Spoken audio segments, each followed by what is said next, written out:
प्रयास में हम ये नर्मदा परिक्रमा कर रहे हैं। बस आपके 2 मिनट।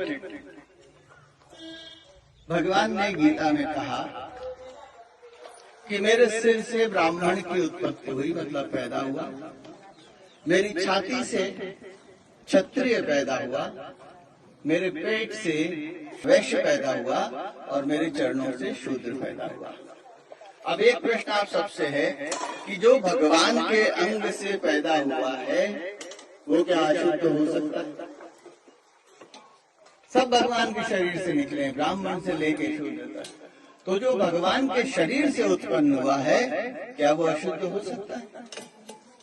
दूसरा प्रश्न आपसे है कि भगवान के चरणों से शूद्र निकला और भगवान के ही चरणों से गंगा जी निकली। एक को छूकर आप स्नान करते हो और दूसरे में डुबकी लगा के आप अपने पाप धोते हो, कैसे संभव है? वो तो दोनों भाई बहन हुए ना, क्योंकि दोनों चरणों से निकले, एक ही स्थान से निकले, भगवान के चरणों से। समय है कि हम सब एक, ये जो हमने भेदभाव पैदा किया है ये भेदभाव समाप्त होना चाहिए।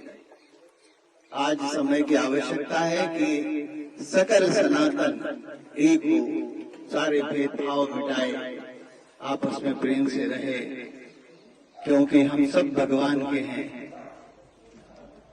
और भगवान कभी भी भेदभाव से प्रसन्न नहीं होता।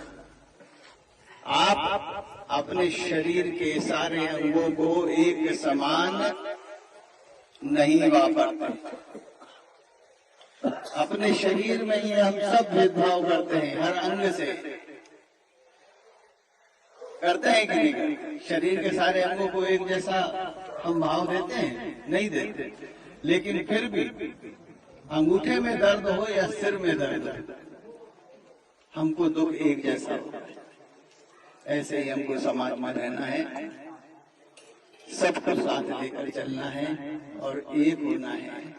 ये केवल बात यहीं तक नहीं है, आप भी इस पे विचार करिए, सोचिए कि भगवान ने जो कहा वो गलत तो नहीं कहा।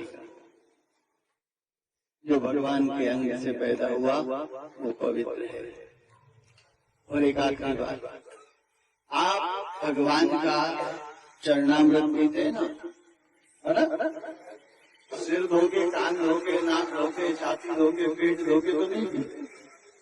चरणों को धोकर ही चरणामृत बनता है, जो परम पवित्र होता है, जहाँ से गंगा जी भी निकली है और हमारे भाई जो शोध है वो भी निकले।